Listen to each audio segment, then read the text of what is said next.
to the channel. And here in this particular video we are going to talk about the AWS interview question, and this is the part 4 of the interview questions, correct? In this video we are going to talk about the scenario based interview questions which comes in your AWS interview or the DevOps interview or any of the interview which is related to the cloud. So the first question is, I have three EC2 machines A, B and C. A, that means A machine is deployed in VPC A, while B and C are deployed in VPC B, correct? What does that mean? That means you have three machines, out of which first is deployed in one VPC and rest of the two are deployed in the second VPC. Now I want that applications running on EC2A. That means the application is running on first machine which is in the part of VPC 1, and rest of the EC2 machines on which applications are running is in the second VPC, correct? Now what you have to do, you have to set up the communication between these two, correct? If you can see, application running on EC2A also interacts with application running on EC2B, but at the same time I want that application A should not interact with the C. That means you have to establish the cross VPC communication, but you don't have to allow it for every EC2 machines, correct? So what approach you will do here? First of all, you will have to establish either VPC peering, correct? So for that, either you will do the VPC peering connection directly between the these two VPC, or you can set the transit gateway concept that I have already covered in the channel. So you can watch out there as well. So you will have to set up the VPC peering between these two VPC, correct, A and B, and then you will have to pass this in the route domains, correct? Sorry, the route table itself. The term is route table. So you will have to configure the CIDR of the first VPC in the second route table of the second VPC, and then the second VPC CIDR in the route table of first VPC, correct? Then only the VPC A and B can allow the request or the network or the traffic which is coming to interact with each other, correct?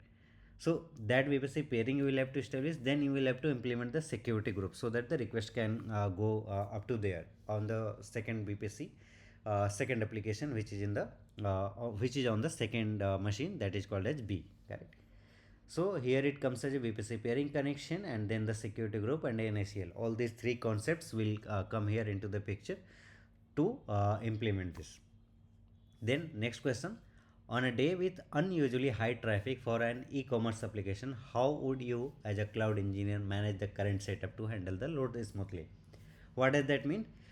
Just suppose today you do have 1,000 number of users on your e-commerce application. Tomorrow it's a sale day, correct?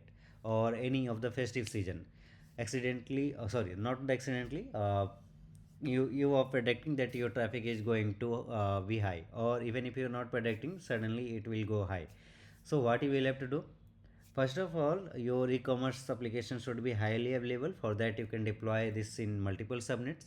Your load balancer should be available in across the multiple availability zones. That means in the different multiple subnets, correct? Then you will have to attach this auto scaling groups so that whenever the number of requests increases, the CPU utilization increases, the scale happens dynamically. For that you will have to create the auto scaling groups. You will have to create the different target groups to handle the different kind of request based on the different path to handle it smoothly. Even you will have to attach the dynamic policy in the auto scaling groups so that whenever the certain number of requests increases, it will automatically scale up the number of instances, and whenever the traffic reduces, it will automatically scale down the number of instances, right? So that kind of setup you will have to do over here. Next question, have you experienced any challenging issue in your project? How did you or your team identify and resolve such issue? For that, if you have worked with any such scenario, if you have worked with any such issues in your current project or previous project, that you can explain in details. You can talk about the technical things as well, you can talk about the non-technical things as well, correct? That means whenever a issue arise, you get that, like the whoever identify there might be a scenario that customer identifies the problem, he reports it to the customer support team or any of the client facing team which is in your organization, correct? So it will report to that. They will either create a Jira for you, or they can create any tickets for you based on the tool what you are using, ServiceNow or any other tool you are using. GitHub issues. So any kind of thing they can pass it to your team, and then from your team someone will be assigned to work on that, correct? And then they will work. It fits the production issue and that needs to be immediately fixed. There will be a call, major bridge call. You can call that bridge call. You can any terminology whatever your organization is giving for that particular call. So emergency call or anything, correct? So that call will be set up and the different team will be there, and whoever represents that team, that a spokesperson will be there on the team, and they will sit together to fix that particular issue, correct? So for that you can mention anything like database storage limit got exceeded, or your application URL which was deployed, application API which was deployed, that was having the bug. So any kind of issue you can explain and you can answer. Next question is, suppose I have one running server in AWS on which my internet facing e-commerce application is running. The application needs to show product pictures on the portal, and all these pictures are stored in S3 bucket. What does that mean? You have one EC2 machine on which one application is running. That means it's a public EC2 address, EC2 instance as well. You can say, just suppose that it's a public EC2 machine on which your one application is running, and this application has to fetch some of the images from the S3 bucket. So it's a simple architecture. You have to establish the communication between EC2 to S3. So for that you can create one IAM role. You will give that S3 access policy to the IAM role, and that IAM role will be attached to the EC2 machine. Then it will have the access to get the pictures from the S3 bucket. So that will be simple solution for your 34th question, correct? Then next question is, which all AWS service will you consider while setting up CI/CD pipeline?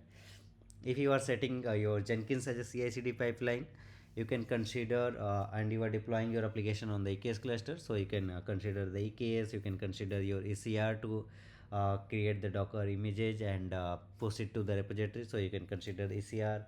If you are using the AWS managed services for the storage as well, you can consider the S3. You can consider AWS RDS service. You can consider KMS, Secret Manager. So all these services you can consider while setting up the CI/CD pipeline. Mainly you can consider this your EC2 machines to run as a slave machines, correct? Then you can consider your what we can say the ECR, where you will push the images, whatever images you will create, you will push it on there. So you can consider the EKS cluster to which you will communicate, and you will deploy your services, correct, the applications itself. So these are the few services you can consider while setting up the CI/CD pipeline for your applications.